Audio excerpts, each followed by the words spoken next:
Hi everyone, lovely to see all of you here today.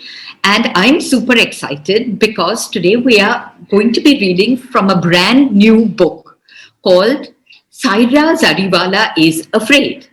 But before I jump into the book, I'd just like to tell you a little about myself and a sense of why and how this book was written.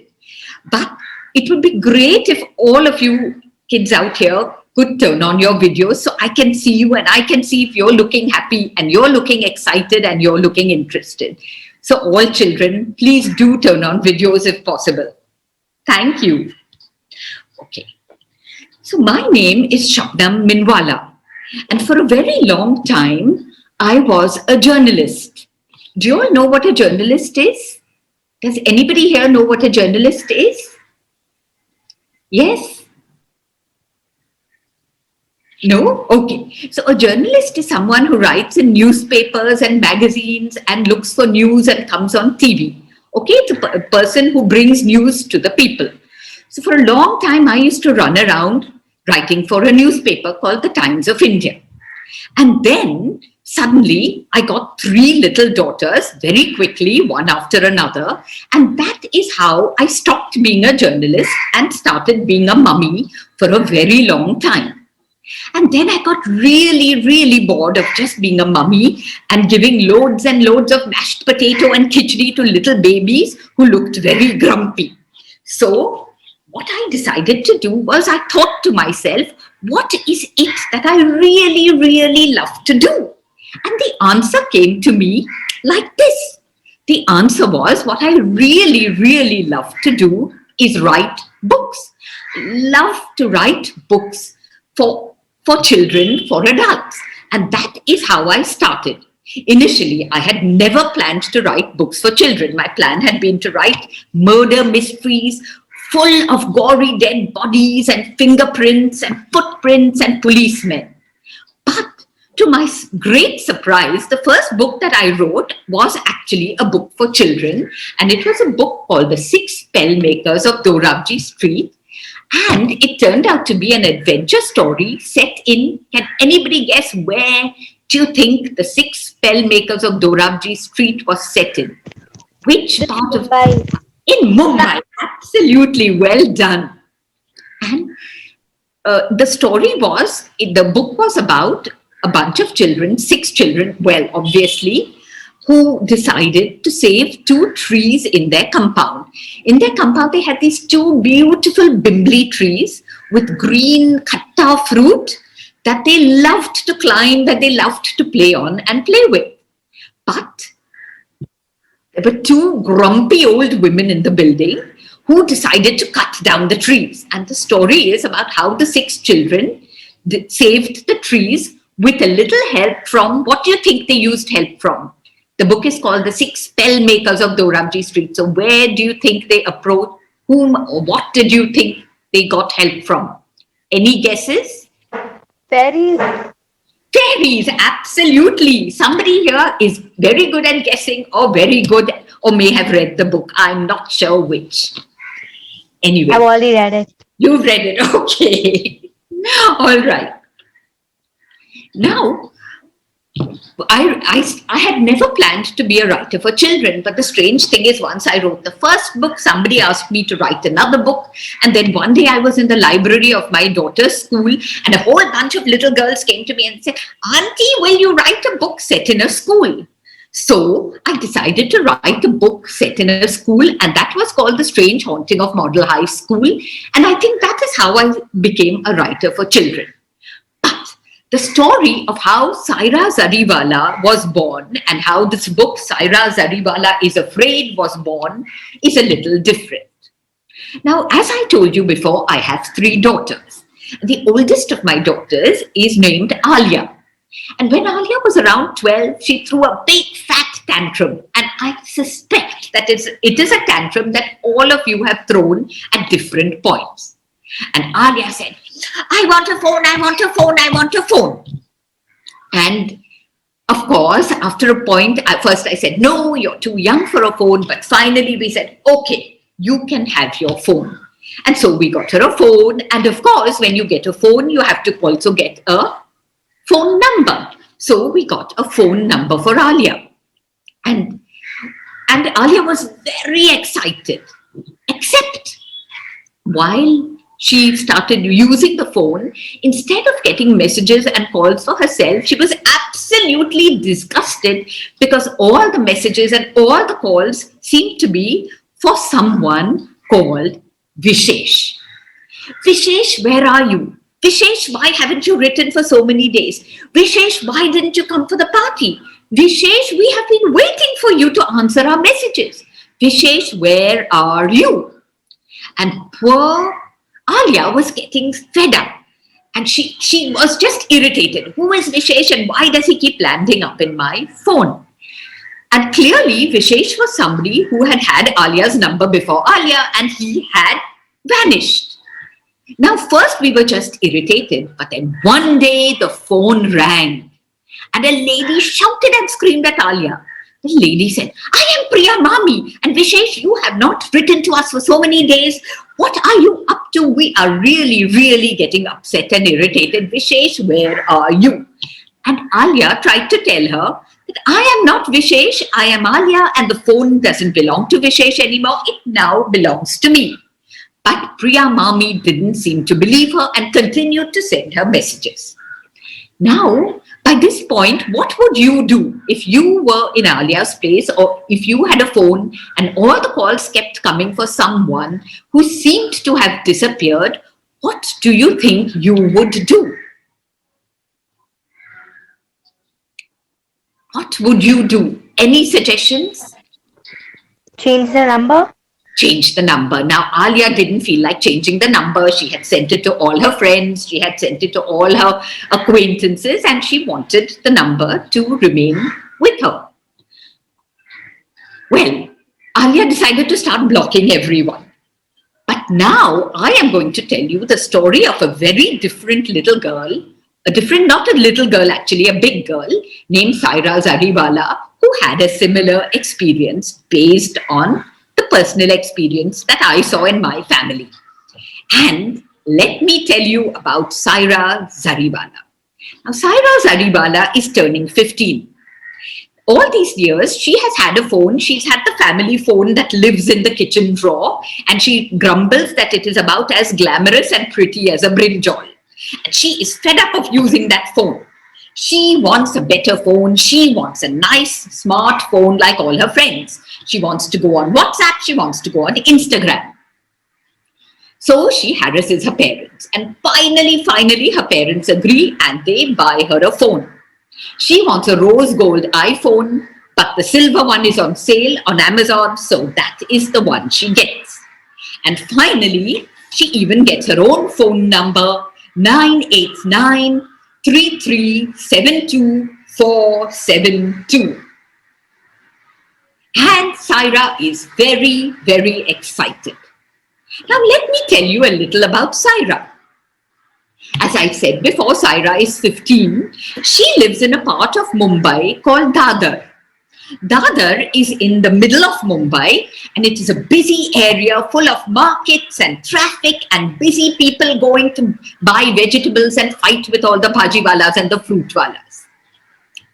Now, Saira goes to a school called the Lighthouse School, and in that school, she's got one really, really best friend in the world whose name is Tia, and one friend named Amara, who is sometimes a best friend and sometimes a bit of a half friend, half enemy. And there's a lot of tension over there. And they have another friend named Shiv, who is a very lazy boy who will never do any homework, but is a great friend of theirs and borrows all their homework and is constantly harassing them 2 minutes before test. Give me the answer to this question. I know it's going to come and I have no idea what it is. Now, Saira lives in this building called Smriti Bhavan. Smriti Bhavan is an old building. It is a building with a dark staircase and an electric light in the staircase that somehow keeps going off, and lots of nosy neighbors, Mrs. Subnis, Mrs. Ranade, Everyone is always peeping into people's houses and trying to understand what is going on and where it is going on. And poor Saira is constantly trying to hide her private affairs from all the people, including the chokidar with the 4 teeth and the various Ranades and Mrs. Bhangaras and Mrs. Balakrishnans. So now Saira is extremely happy about getting her phone. And the first thing, what would you do if you got a phone? What is the first thing you would do? What would you do if you got a phone? Any of you? What is the first thing? Okay. Any answers? I download a video game. You would download a video game. Saira decides to call her best friend Tia and say, Tia, guess who this is? So Tia says, who? Saira says, it's me, Saira, and I'm calling you from my very own phone and my very own number. And now please add me to all the WhatsApp chats and please make me part of all the events in the city. That all the class chats and all birthday party chats and all the football chats and everything. I want to know everything that's going on.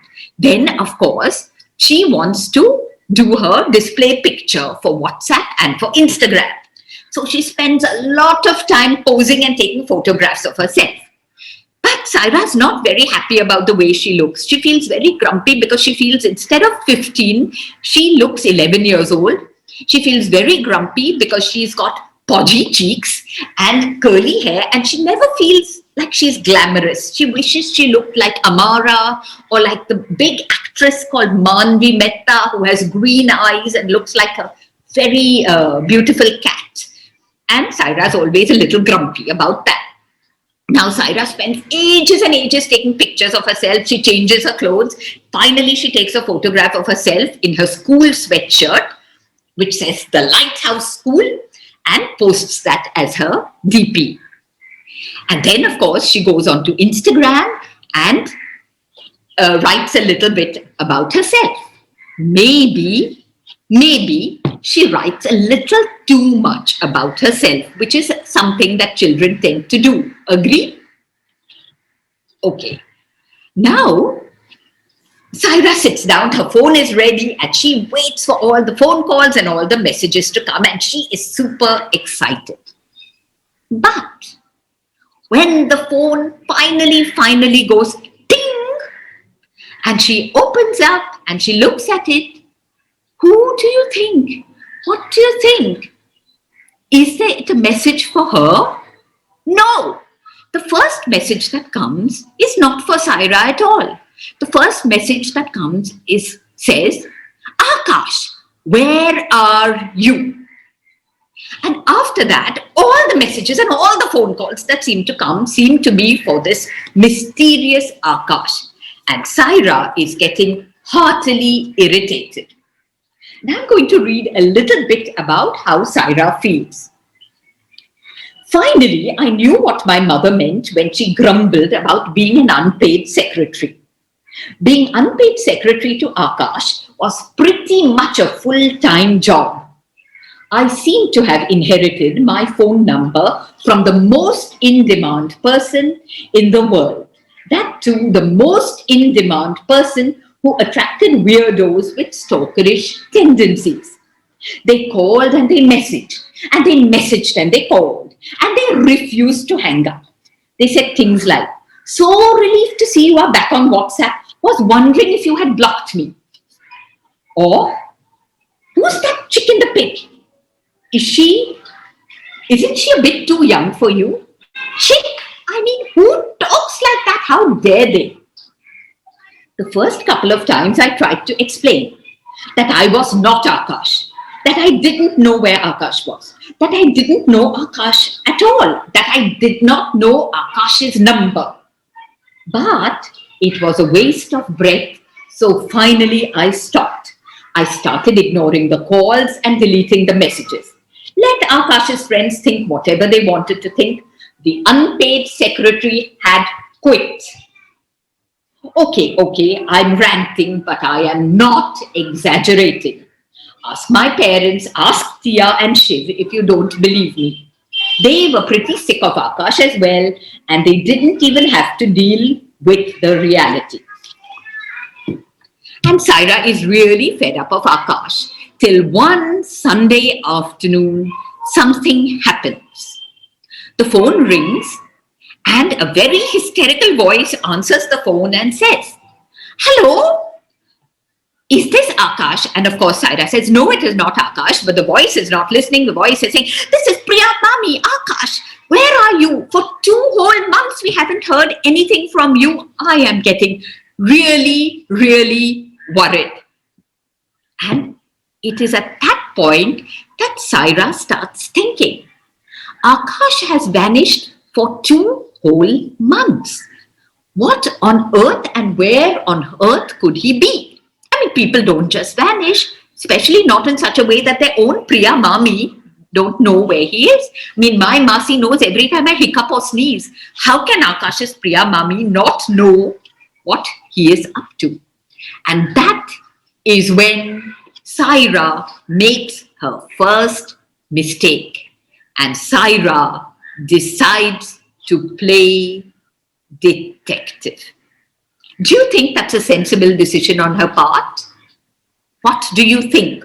Would you decide to play detective or not?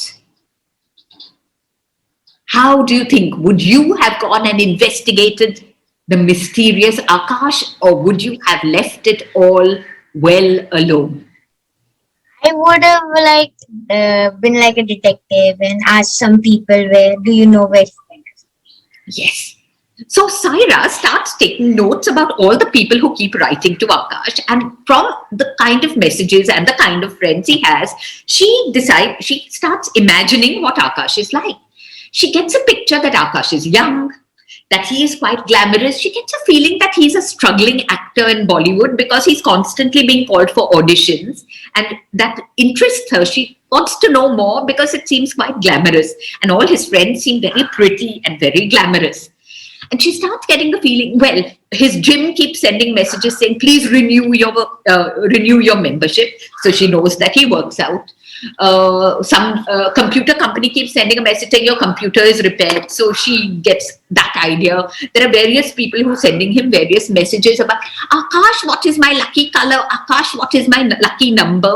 So she's wondering what is the deal with Akash. She can't understand, but she's asking herself more and more questions about him, and she starts making a list of notes about the mysterious Akash.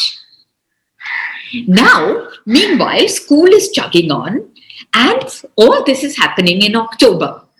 Now, as you know, in October in Mumbai, the days are getting shorter, the nights are getting longer, the evenings are getting grayer and ghostlier. Now, Diwali is approaching, and poor Saira is stuck in a horrible, horrible group with 2 boys and stuck with them to doing a science project. So one evening, just before school shuts for Diwali, Saira, Karthik and Vivan are the 2 boys who are working on her with the science project. Vivan is one of the school boys who laughs and sneers at everything and only thinks football is important. And Karthik is one of those really, really earnest boys who likes to come to school at 5 in the morning and finish all his homework by 2 in the morning. One of those. So there is a lot of tension in the group because Karthik and Vivan don't agree about anything, and Saira is fed up of the 2 of them being grumpy with each other. Now, they're in school and they have this long group meeting, and after that, they leave the school. Now, the Lighthouse School is in Prabhadevi, and it is at the end of a long, narrow lane. On one side of the lane is a wall, and on the other side of the lane are just a bunch of old warehouses. They used to be small factories and warehouses, but now most of them are shut. Some of them are just completely shut with broken windows, and the other ones have been made into fancy boutiques where maybe 2 customers come in a day to buy, necklaces made out of rope and little twigs that cost more than a fridge. So it's a very quiet place after the school is over. And most children have gone home from school when Saira, Karthik and Vivan come out. And the evening has started to turn grey. The lane is full of trees with big leaves that seem to block out the light. And when Saira steps into the lane, there are indigo shadows everywhere. Karthik and Vivan sit in their cars and whiz off. And Saira starts looking for her grey Ertiga. But she can't see it. Rehman, her driver, loves drinking chai. And Saira is convinced that Rehman must be at the tea stall at the end of the lane. And she's looking out for him. And as she walks, there are big leaves, badam leaves on the floor of the lane, and her footsteps are going crunch, crunch, and the light is dark, and she's starting to get a little nervous. And suddenly, she starts getting even more afraid, because somewhere behind her, she can hear footprints that go crackle, crackle, crackle. And somewhere on the main road, she can hear a fire engine going clack, clack, clack, clack, clack, clack, clack. And she is feeling more and more uneasy. Now, the sensible thing for her to do, don't you agree, would be just to pick up her phone and call Rehman. But she has a football bag full of sweaty clothes and big fat towel. She has a big fat gym bag, which is full of some rackets and balls. She's got a poster in her hand and her big fat purple school bag, which is so big that she feels she's carrying two fat fighting wrestlers in it.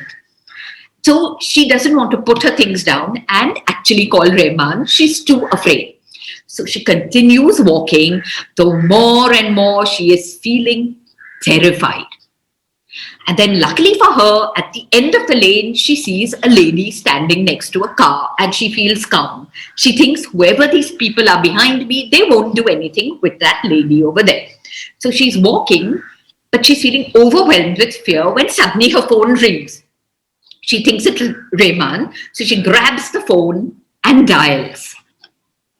And I'm going to read out what happens next, okay? I could hear sounds at the other end, but no voice. Hello, hello, I tried again. Again, I could identify thuds and traffic noises, but no words. Then, the clamour of the fire engine reached a crescendo, clack, clack, clack, clack, clack, clack, so that even if someone was speaking on the phone, I couldn't hear it. The clanging hammered my head from every direction, and then mercifully it receded. Hello, I said again into the phone, which was when I heard it. It was a sound like a child mumbling in her sleep, and then a series of bubbling, struggling breaths that frightened me more than anything that had happened so far. Hello, hello, I cried into the phone, attempting to halt the unearthly gasps. The words stopped abruptly, as if they had been snipped by a sharp pair of scissors, and in that sudden vanilla-scented hush, I heard a whisper, as sad and insubstantial as smoke. Dolly, Dolly. The hair stood on my arms, and the pain I felt so real, it was as if a hand had thrust itself into my chest and gouged my heart. I stood there, frozen to the spot, manacled by formless terror, till I saw the woman in the orange kurta walking towards the mouth of the lane, and an even greater wave of alarm knocked me out of my stupor. So at that point, Saira quickly phones Rehman, and sobbing and screaming, she calls him to collect her. And Rehman comes rushing in the car and takes Saira home. And by the time Saira reaches home, she's feeling quite foolish because actually nothing had happened. What had happened? She'd got a strange phone call, but it must have been a wrong number. She'd heard some footsteps, and there'd been some two men, but they hadn't done anything, they hadn't said anything. So she's feeling pretty silly by the end of it all. Anyway, Saira decides to forget about the incident, and she goes home, and then she remembers that she wants to play detective and find Akash. So she turns on her phone again and starts reading all his messages. There are the regular messages saying, Akash, why didn't you come for the party? Akash, are you coming to audition for the film starring Rana Rajput, who is the other big film star of the moment? And then, right at the end of Akash's messages, she sees another really peculiar message. A message that says, Akash, are you all right? Were you hurt in the explosion? Was so horrified to hear. And the message has been sent by somebody called Subhashish C. Of course, Saira doesn't know who that is, and she's wondering what Subhashish C is talking about when the phone rings. And again, it is our old friend Priya Mami. And Priya Mami is screaming, Akash, was it in your house? Was it in the neighbor's house? Are you all right? Please tell us, Akash. And Saira tries to explain, of course, that she doesn't know Akash, but Priya Mami keeps shouting. So Saira disconnects the phone, turns off her phone, and thinks, I have to figure out more about Akash. What explosion? And Priya Mami says, I read about it in the newspaper. So Saira goes hunting for her parents' newspaper, opens it up, and starts leafing through the newspaper to see if there is any explosion. Well, she finds lots of stories about global warming, about cricketers doing naughty things and taking bribes and being corrupt, about a murder of a student in Goregaon. And just when she's getting bored and fed up, she sees a tiny little news report about an explosion in a building called Bella Sunrise in Andheri.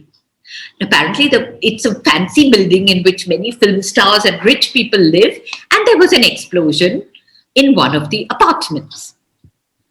So Saira doesn't think too much about it. She more or less ignores the whole thing, but she's getting more and more curious about Akash, and now she decides to do some more active detective work. And the next day, when she gets home from school, she starts mulling over all the things she knows about Akash, and she makes a list because Saira loves making lists. And she figures out that, of course, Akash is young. He's probably a film actor of some kind. Of course, he works out. But how do I figure out if my Akash actually lived in Bella Sunrise? She is very curious. She thinks and thinks, and then she remembers his gym and his gym membership, and that it has lapsed.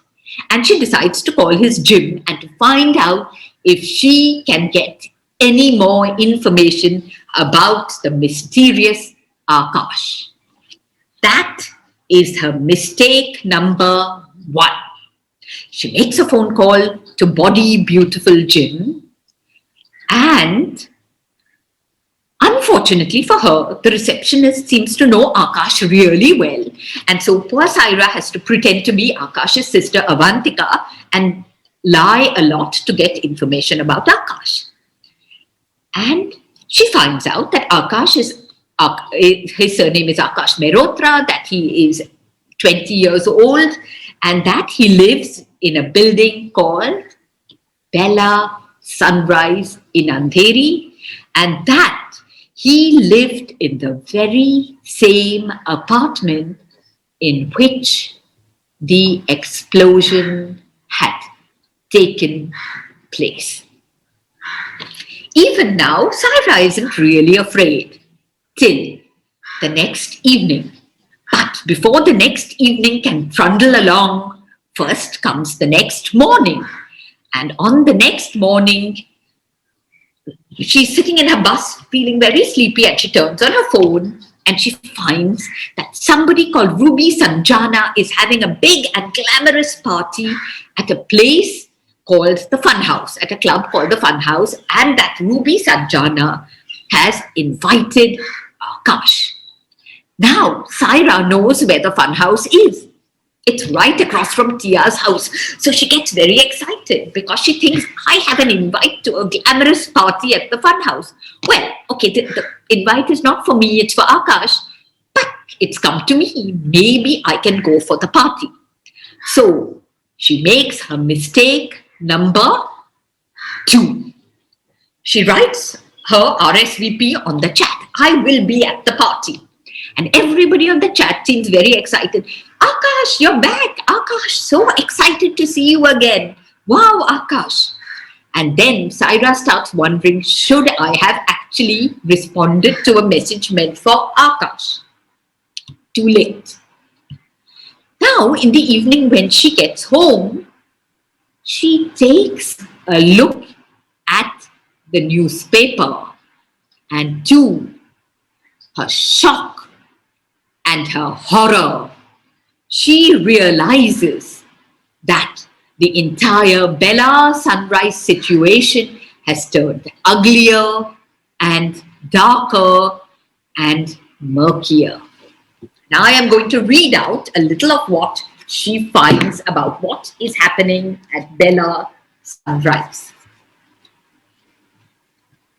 The Bella Sunrise story had stormed onto the front page of the Times of India. The headline said, "Disturbing Discovery at Andheri Apartment Blast." Unlike the earlier articles, this one was long and accompanied by 3 photographs.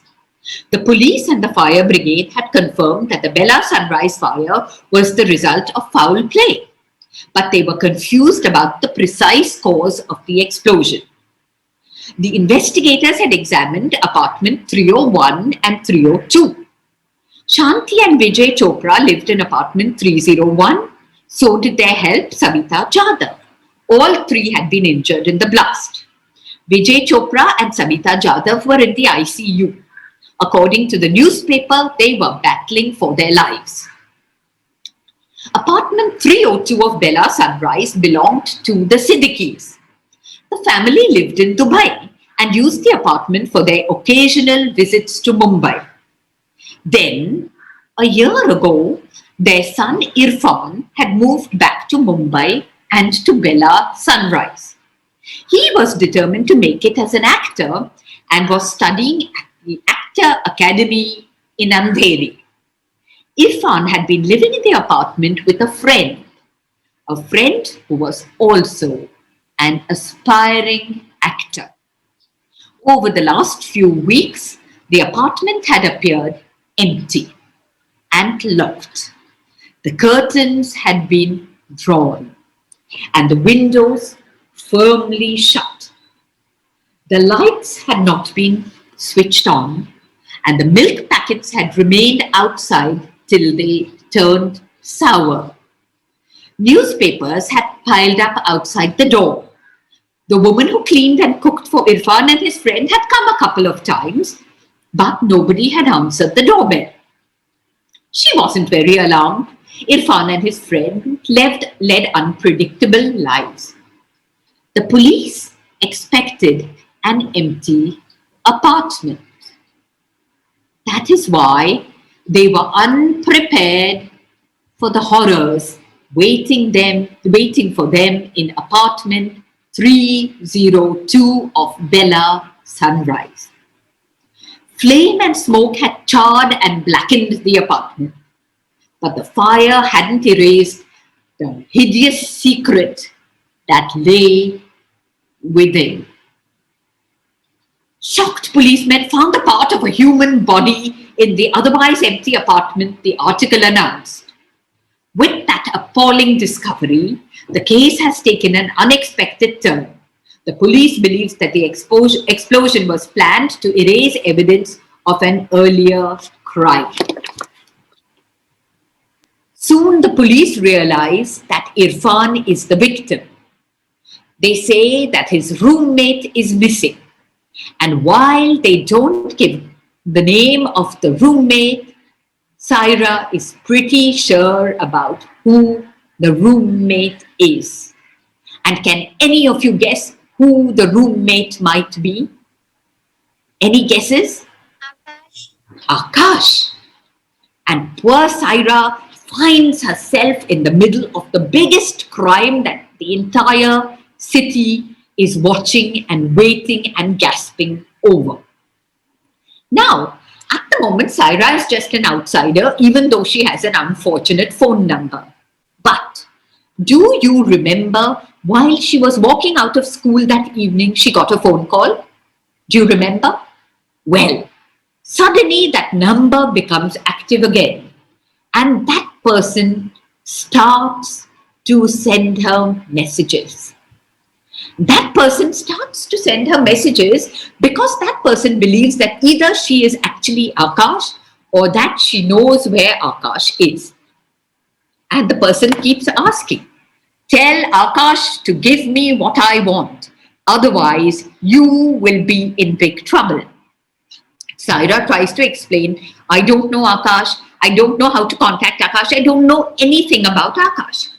But, of course, that person doesn't believe her, and the person keeps insisting, find Akash, tell him I need what I want. Otherwise, you are in trouble. Your brother Tariq is in trouble. Your parents are in trouble. And Saira is getting more and more frightened because this strange person who keeps calling her, she starts calling this person, the listener, has a very creepy WhatsApp DP. He has the DP of a bunch of dolls whom he seems to be mutilating. He tears off their hands, he makes them blind, and then he puts them as his DP. And Saira is getting really, really creeped out. And soon she realizes that she really, really needs to find this mysterious Akash. Otherwise, she and her family might be in big trouble because this madman doesn't seem to believe her at all. Now, what I have a question. What do you think has happened to Akash? Do any of you have any idea about Akash? Do you think he's a victim? Do you think he's one of the bad guys? Do you have any clue at all where Akash could have vanished or what could have happened? No. No idea. Maybe he's a victim or maybe he's a bad guy. Can't tell. Do you want to know? Yes. Anybody else has any ideas where Akash could have vanished? Any idea? Anybody else? Hey guys, why don't you guys turn on your videos now so we can chat a little? Will you, Anushka and lovely, I'm so happy to see various videos coming on. Will any of you make any guesses about where do you think Akash could possibly be? Yes, yes, I see Maybe one. is that a film shoot? Maybe is that a film shoot? But for 2 months he hasn't replied to messages? 2 whole months, yes. Yeah, I see one hand up. He could be kidnapped by somebody. Perhaps he could be kidnapped. That is what Saira is starting to worry about. Any other guesses? Any other guesses? And what would you do in Saira's place? Would you continue to play detective and would you continue to write messages to this horrible person called the listener who keeps sending her these scary, threatening messages? Or would you avoid him? What would you do? I would keep replying unless I go to the bottom of this. That person won't leave me alone. Yes, right. So that is exactly what Saira does. Any more suggestions about what you would do? Would you be afraid or would you be curious, or how would you feel about this? I would keep on replying to the person because he won't stop messaging me until he gets an answer. And I would be a little bit curious what happened. You would be curious and you would keep replying. Yes, that is what Saira does.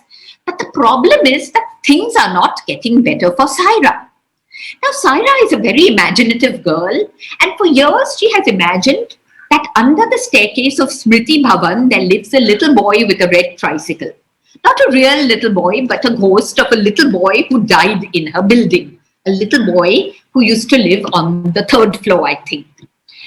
She has this bright imagination, and now every time she climbs the staircase, she starts getting the faint whiff of strawberry shampoo or vanilla and burnt sugar.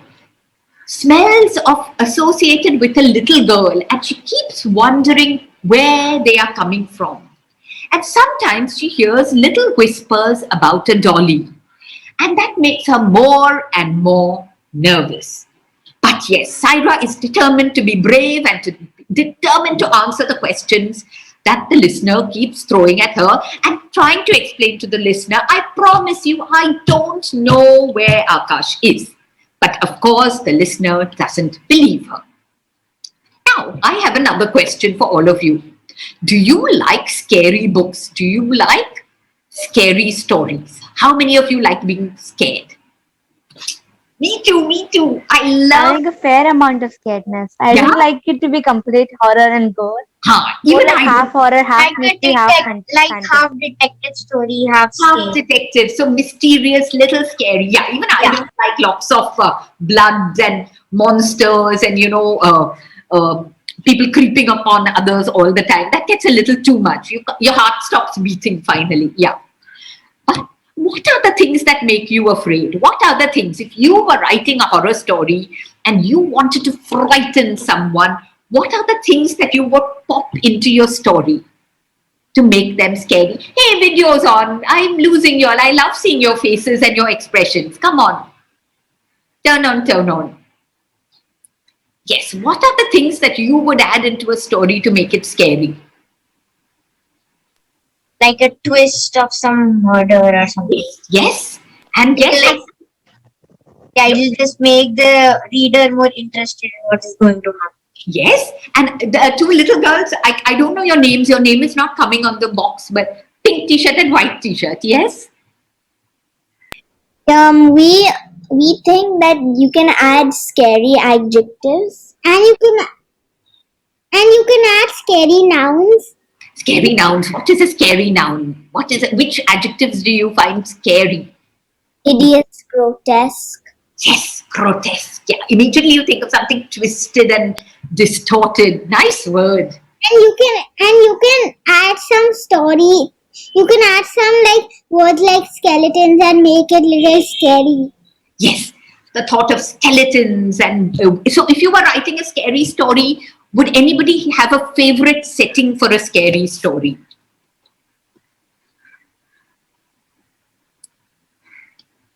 Does anybody, where would you write a scary story if you wanted to write a scary story? Can I also share? Please do. No, thank you. I think I would set it in a haunted house. In a haunted Or a haunted mansion. I think a haunted mansion. Love. The bigger and the more haunted it is. Okay, so every corner has its unpleasant surprise. Anybody else? In a very old and a creepy building. Creepy building. Smriti Bhavan is an old and a creepy building with thick walls, and Saira always imagines that those walls have memories of other people who have lived here, and other little girls who have been afraid, and other little boys who are no longer around. And that makes Saira more and more nervous. Like cobwebs and broken windows and Yes. something like that. And eerie sound. Very Yes. scary That sounds. would be scary. Shall I tell you what makes me scared? Can I share a secret? You know what I am really, really scared of? I am really, really scared of dolls. I find dolls very, very frightening. Do you? Yes, those like very big eyes and the eyelids that you don't know when they're going to come alive or do something. Yes. And Anushka, Sai, Oh yes, those like that movie Annabelle, I think.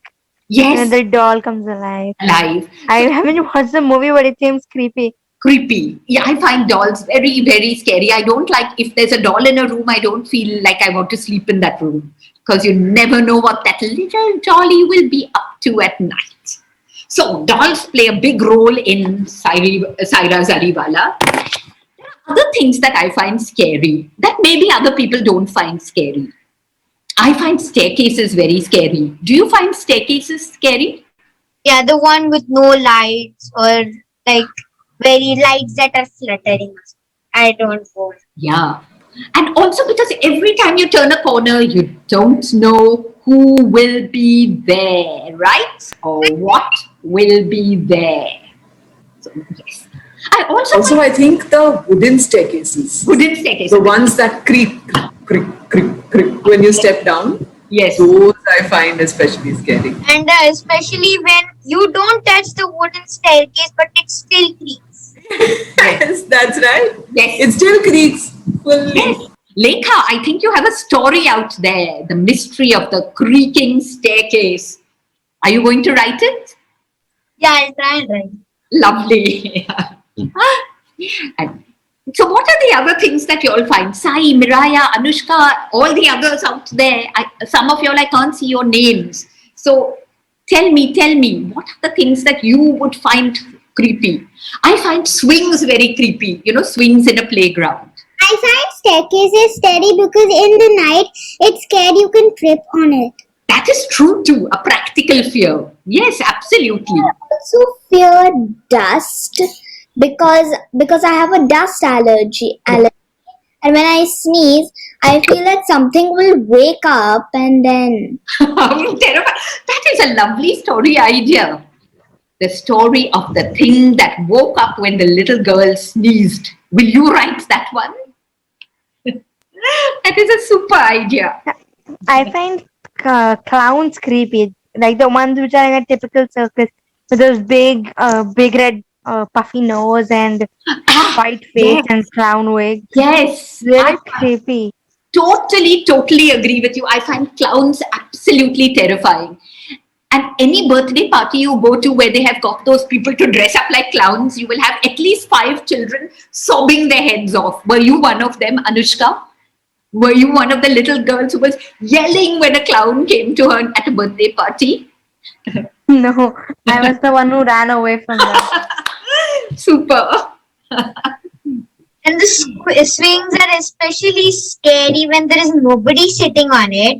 There is no wind, and it is still going back and forth, keeps going back and forth. Yes, and you wonder which long ago little person is swinging and swinging and swinging, though I cannot see him or her. Absolutely. Now, I don't know if any of you all were part of this, but Pick a Book had a little write-in kind of event to where we had asked children to write about events and any anecdote, any place that really frightened them. And then we picked 3 of the entries to read out today. So I am going to read 3 of the entries, and I hope some of them, the children who wrote them, are around. And the first entry was from Aisha. And Aisha wrote, "Me and my cousins were running through an old warehouse in Pune where a man followed us. We were playing, but he was watching us. Then he came and asked me my name. We ran away, but he followed us to the bus stop. Some days later, I asked my cousin Amna if she knew anyone suspicious. And she told me, there is a graveyard behind the warehouse. No one goes there, and it has been closed for many, many years."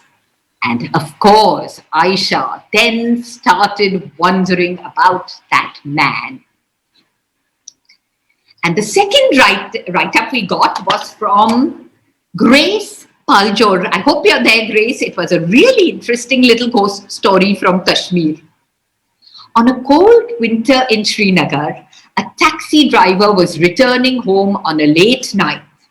On the way, a lady hailed the taxi. He stopped his car and asked where she wanted to go. And he told her that he would charge her 5 rupees. And he agreed to go. The lady made herself comfortable in the back seat. It was a cold winter night, and the taxi driver gave her his kangri, which is a little fire pot to keep her warm, and blanket to keep warm. After some time, when they reached the spot where she had asked to be dropped, he stopped the car and turned around to take the payment. And the lady wasn't there. She had disappeared into thin air. The taxi driver was terrified and drove as fast as he could go to get home. The next morning, he went to the place where the lady had asked to be dropped. And he saw there were some graves and one gravestone. And on top of that gravestone was his kangri, his blanket, and a 5 rupee note. Isn't that chilling? And the third story is from Rehan Sheikh, and the story is titled Rain in the Dark. The sun has set. The small town of Mussoorie is tranquil and devoid of any cars, tourists, or anyone, not even the birds. The trees have got the smell of rain. However, for the past 2 hours, the clouds have become inky. The trees have started shivering in the rain. A great rain will take place. It is becoming darker and darker and darker, even though it's hardly 6 in the evening. The road facing the window of the house is open. The door of the cottage of mine has become dark due to no electricity. Just now I sent Ram, a local boy working at my house, to get a biscuit packet without an umbrella. I am alone and staring at the empty road. The window is companion to me. It allows me to talk to Mother Nature and welcomes the clouds into the house and gives little bugs a space for a walk, gives the birds a space to chirp and sing a song, and allows the world to come inside my room. The city is in complete darkness. Suddenly, a thunderstorm comes out of Pari Pahar, or Fairy Hill. The locals say the hill is haunted. Don't go there after 5 p.m., after sunset.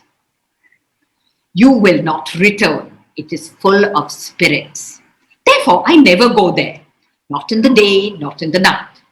Thunderstorms scare me always, and nowadays the thunder is really loud. Ram has got stuck in the rain. Woo, woo, woo, the wind is blowing and the city is bathed in darkness. Somebody knocks. Who could it be? Another knock. Who could it be? Another strike, another roar of thunder comes straight from Pari Pahar. Who is it? I scream. The door knocks. My heart starts beating faster. I am scared out of my wits. My blood runs cold. Without waiting for a reply and shaking like a leaf, I find myself to the door. The house is dark, no lights. I open the wooden frame of the window only to see something standing. Something deep, black, and indistinct, like a wolf or a spirit. It has a short tail. Its face is towards me. Its body is covered in darkness. Only the bright eyes are visible. The moon shines behind him. The Pari Pahar strikes once again. Wonderful entries, all three of you. Thank you so much for sending them. And now I think we have a few more minutes. So let me ask you if any of you have questions.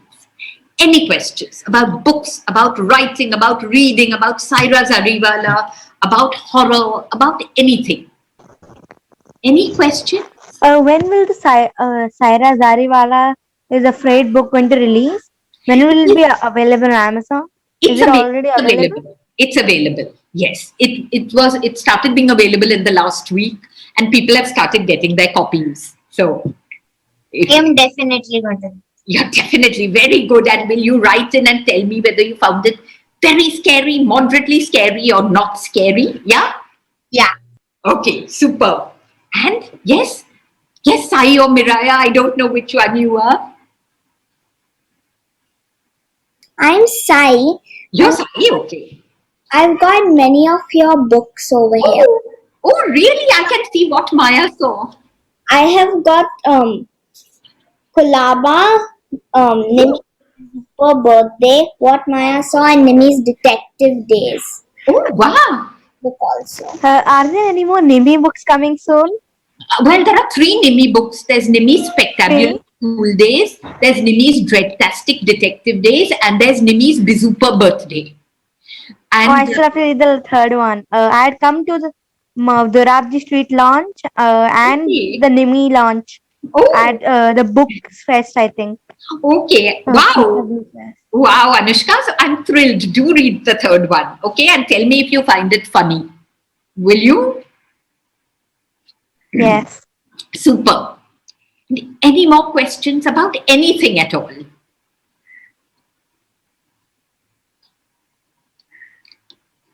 Any questions? So is horror your thing? This is the first horror book I've written. I love writing, reading horror, but I was very scared to attempt horror because I think horror is very difficult to get right. Either you tend to get very gruesome and gory, or you're not frightening enough. And I think especially horror for children is even more scary because you don't want to scar children for life, but you want to scare them. So it took me, Saira Zariwala is my 10th book, my 10th big book. I've written a bunch of picture books also, but this is my 10th proper book. And yeah, so I had to be 10 books old before I dared to venture into the world of horror. And now it's up to all of you to let me know whether I got it right or not. Okay? And after this, there's a new murder mystery coming out. And I also love murder mysteries. And it's taken me so many years to pluck up the courage to write a murder mystery. And that one is set in the lockdown. And it is about a girl named Nandini Krishnan who is living in one sealed building because it's the lockdown. And there's a COVID case in her building. So her building is sealed. And right across from her is another sealed building. So she lives in Lily Apartments. And she can look out onto Daisy Apartments. And one day, while she is looking out onto Daisy Apartments, she sees something on the staircase. As usual, a staircase, of course. And she starts thinking, but she doesn't think too much about it till a few days later, they find out that Baman Marker, the chairperson of Daisy Apartments, has been murdered. And that is when Nandini Krishnan starts to play detective, especially because Daisy Apartments is a sealed building. So the only people who can kill Baman Marker are people in the building. And everyone is suspecting Nandini Krishnan's best friend's mummy. So her best friend is a girl named Shania. And Shania has this lovely mummy named Amrita. And the police are suspecting Amrita auntie. And so Nandini Krishnan is determined to solve the mystery. And I actually love murder mysteries, and there is like a show called Poirot. It's by Agatha Christie. It is like a very good murder mystery. And Nandini Krishnan is a big Agatha Christie fan. So if you ever do read this book, there are lots of Agatha Christie's and Stephen King's sitting in her bedroom always. Any more questions about Saira and Akash and Bella Sunrise and strange smells of strawberry and staircases? Or is it time to say bye-bye? All right. Thank you so much for being here. I hope you all enjoyed the session and had loads of fun. And I hope that you all now proceed to get really, really scared in a nice way, not in a very ghastly way. And let me know. All right? So see you soon. See you in the real world very soon at the next session. Looking forward to meeting all of you. And come to the next book launch at Kitab Khana, or at the Royal Opera House if Lubu Auntie again does a Peekaboo book festival.